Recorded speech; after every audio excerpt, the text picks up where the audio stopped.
What the haters talking about?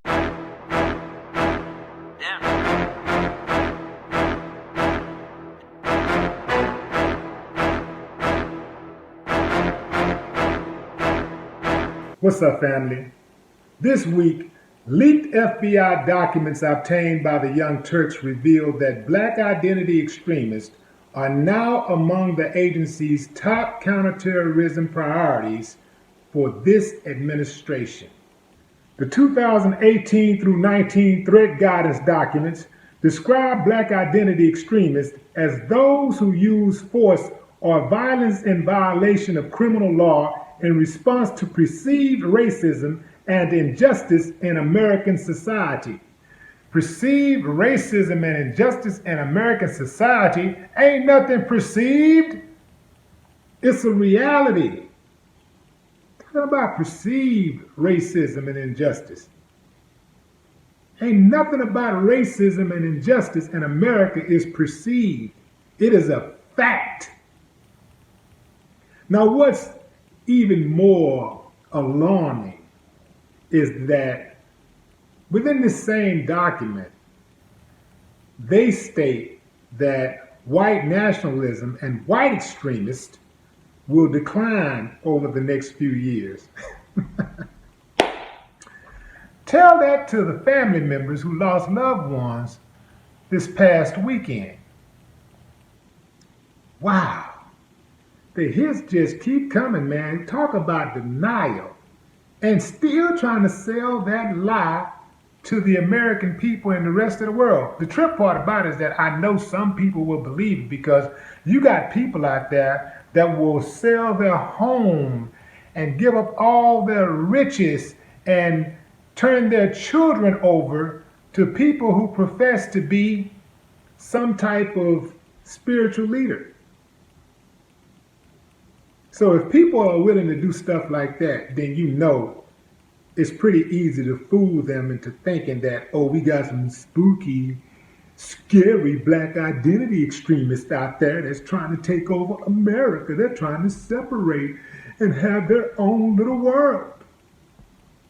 Man, this is absolutely amazing, man. See, we've seen this before. We've seen this game played. We've seen them run this play before. This is the same play they ran to wipe out our black leaders in the 60s. COINTELPRO. Same game. Scare the hell out of everybody. Let's pick a couple of them and make the problem way bigger than what it is. Let's make them think that this guy, these leaders, these people that are talking positive to black people and saying that black people need to get their act together and they need to be responsible and they need to make sure that they're involved in their communities. They need to vote. They need to be involved in the process, take care of their children, their family, protect their neighborhoods, their community. It's something scary about that when a black person says that. So we got to point that guy out and make everybody afraid of him and make him seem like he's the bad guy. While these bad guys over here looking like us are actually doing some killing. They ain't just talking. They're killing.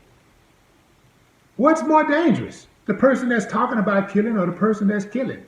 Or better yet, what's more dangerous? The person that's talking about the people who doing all the killing and bombing,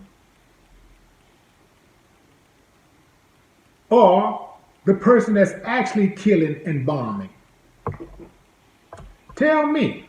But they figured out a way, man, to play this trick on people's minds to make them think that the people who are just speaking on the oppression is worse than the people that's actually partaking in the oppression or the terrorism.